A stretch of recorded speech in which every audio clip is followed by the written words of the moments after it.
product life cycle model tells you that every product goes through introduction, growth, maturity, and decline. What it doesn't tell you is that every management team in history has believed that they were in the growth stage when they were actually in maturity. And every management team in a genuine decline phase has believed that they were in a temporary dip. The framework is correct in theory and misapplied in almost every building that I've ever entered. So today, we're going to fix that. Hello, my name is Todd Hagopian, the original Stagnation Assassin and the author of The Unfair Advantage, Weaponizing the Hypomanic Toolbox. And today, on the Stagnation Assassin MBA, we're cracking open the product lifecycle. I'm going to tell you what they teach you in the business school program and what they leave out and what you actually need to know if you're running a real business in the real world. The misapplication of product lifecycle thinking is one of the primary stagnation mechanisms that I encounter.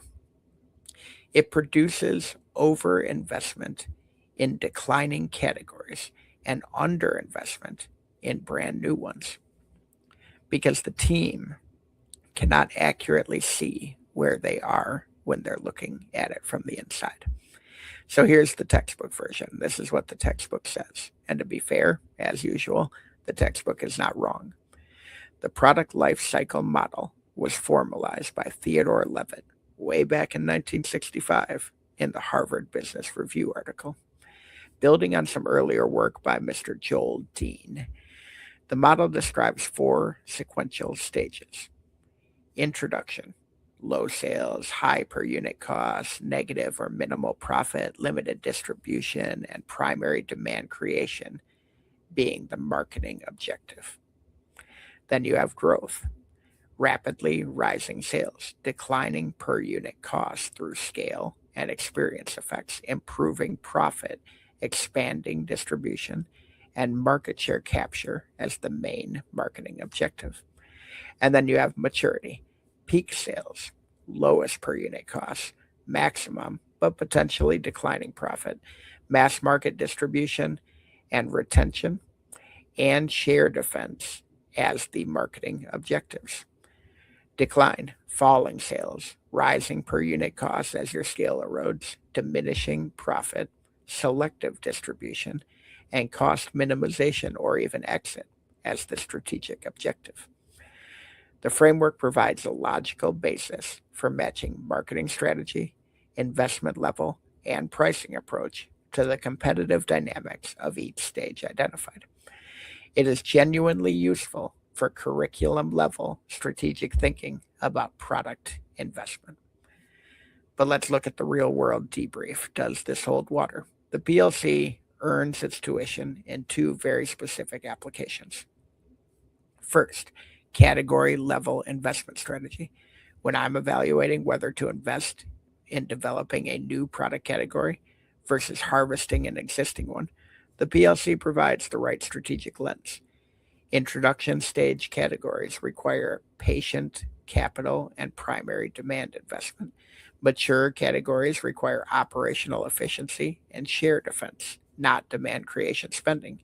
Mismatching investment strategy to life cycle stage is an expensive and very common error. Second, competitive response analysis. If competitors are increasing R&D and marketing investment in a category where you're harvesting, they may have seen something about that stage position that you have not. Life cycle analysis can alert you to competitive signals that pure financial analysis will miss. The product life cycle is most useful not for defining your stage, but for detecting when competitors believe you've gotten that stage wrong. Let's look at the operating room. Where does this framework start to break down? And then remember, this is where the professor sits down and all of us operators stand up. The PLC has three operational failure modes that matter enormously in practice. Failure one: you can't know with certainty which stage you're in. The model is cleanly defined in hindsight and deeply ambiguous in real time. A sales plateau might be the beginning of maturity or a temporary market disruption. A sales decline might be structural decline or a recoverable competitive loss. The model tells you what stage looks like after the fact. It doesn't give you real, reliable, real time stage identification tools. Everyone looks brilliant at product lifecycle analysis in hindsight. The operating challenge is diagnosing your stage in the present tense. Failure 2. The framework assumes linear progression. Products can skip and do skip stages. They re enter earlier stages through innovation, or they stabilize indefinitely in maturity with active management. Final records were declined, they came back. The PLC model treats decline as terminal, which is strategically dangerous when it triggers premature divestiture. Failure 3. The framework applies to products, not business models. The strategic challenge for most operators is not where a specific product is in the life cycle, it's whether the overall business model is viable in the competitive environment. These are different questions, and applying the PLC thinking to the business model level produces confused strategy. So now, what's the operator's upgrade? How are we going to make this better in the real world? 3 diagnostic tools to identify your actual PLC stage without self-deception. First, price trajectory. In growth, prices often hold or even increase with added features. In maturity, price competition intensifies and prices will decline. In decline, only the cost leaders survive at any price. What is your price trend doing? The market's price behavior is more reliable than your category instinct.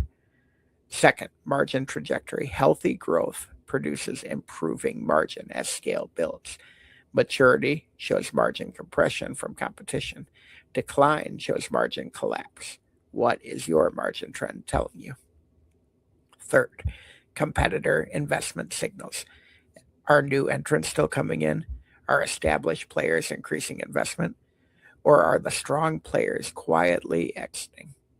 Competitive investment behavior is the most reliable leading indicator of perceived life cycle stage. So we have to apply the hot system here. Use external market data, not internal optimism. Compare your price, margin, and share trajectories to category norms. Report the signals accurately to your board, even when they indicate an uncomfortable life cycle stage position. So, what's the Stagnation Assassin verdict? We're going to adapt it. The PLC framework contains real strategic insight about how markets evolve and how investment strategy should shift across stages. But it does require active stage diagnosis using price, margin, and competitor signals rather than just confident declaration. Adapt it, use the external market signals, not internal convention, to determine your stage, though. And never let a decline diagnosis become a self fulfilling prophecy without testing whether innovation could extend that product's commercial life. So that's the product life cycle. The framework maps and what the framework maps and what operators consistently get wrong about their position in it. For more on managing product and business model dynamics, grab the Unfair Advantage and follow the Stagnation Assassin show here. Check out toddhagopian.com and stagnationassassins.com for the world's largest stagnation database. And remember, the most dangerous moment in the product life cycle is when management declares they're in growth and the market has already moved them to maturity.